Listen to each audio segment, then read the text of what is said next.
want you to put down that book. I want you to not finish the book that you're struggling through right now. And this is something that I had to deal with last night because I was trying to force myself to read this book, To the Lighthouse by Virginia Woolf. I know it's a very well read book, it's a very well written book. A lot of authors I like love it, but for whatever reason, I was just looking at the pages and I wasn't taking anything in. I wasn't able to keep track of the characters. Like, I just couldn't get my mind into it. And rather than force myself through 200 pages, which I've done 100 times, I've done 1,000 times, I've forced myself to read so many things I didn't enjoy. I put it down and decided, you know what, I'm going to read this book when the time comes, but forcing myself to read it is not going to get the benefit of it. And I feel like I'm not alone in this. I feel like there's this big sentiment that once you start a book, you have to finish it. And I think we should start getting away from that because it takes away from the thing that we love to do.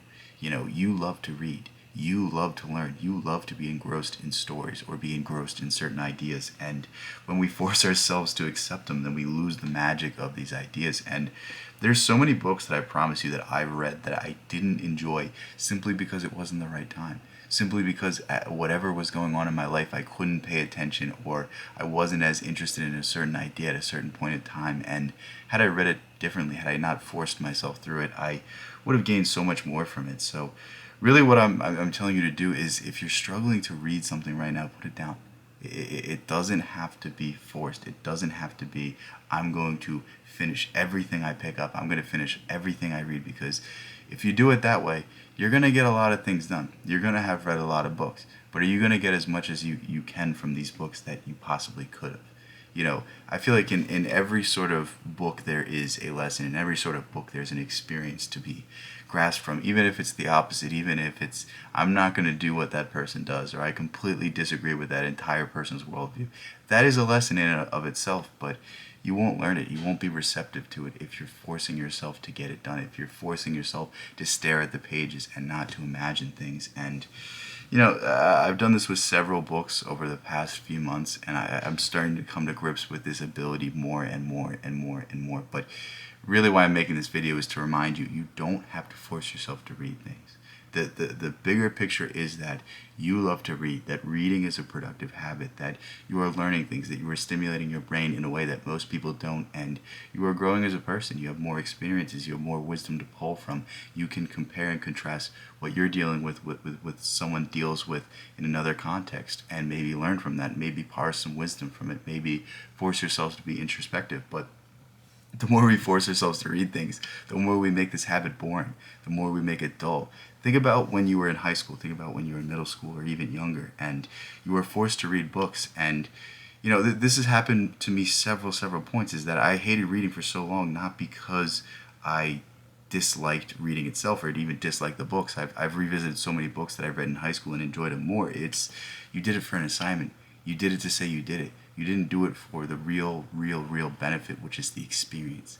You thought about the end goal. You thought about, I have this sense of accomplishment that I finished this book. And really what I'm telling you to do is enjoy the process. Enjoy the thing that you're doing right now. Don't read a book simply for the sake of saying that you read it. Read a book for what it teaches you. Read a book for the lesson that it instills in you. Read a book because you enjoy being engrossed in that world. And if you pick something up and you don't feel it right away, just put it down. It's not that the book is bad. It's just that you're not ready for it right now. And I'm not even saying you're not ready for it right now is that it's too intelligent for you right now. But sometimes when you wake up right in the morning, you don't want to eat that big steak. You don't want to eat whatever it is that you would eat for dinner. You want something light. You want something refreshing.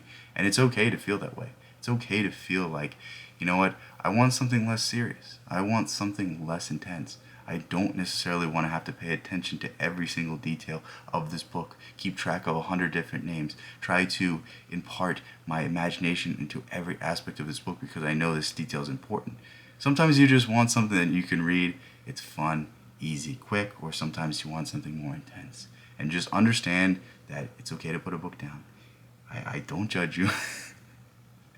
Most of all, stop judging yourself. That's really what this is about. It's stop putting the pressure on yourself and just enjoy what you love to do. So hopefully this was what you needed to hear, because this is what I needed to tell myself last night. And if I'm dealing with it, I know somebody else out there is dealing with it as well, because there is some shared experience that we all kind of struggle with. And generally you're not the only one. So just remember that. And with that said, I love you guys so much. Thank you guys so much. Peace out. I'll catch you in the next one. Please put that book down. Wow, I didn't end it.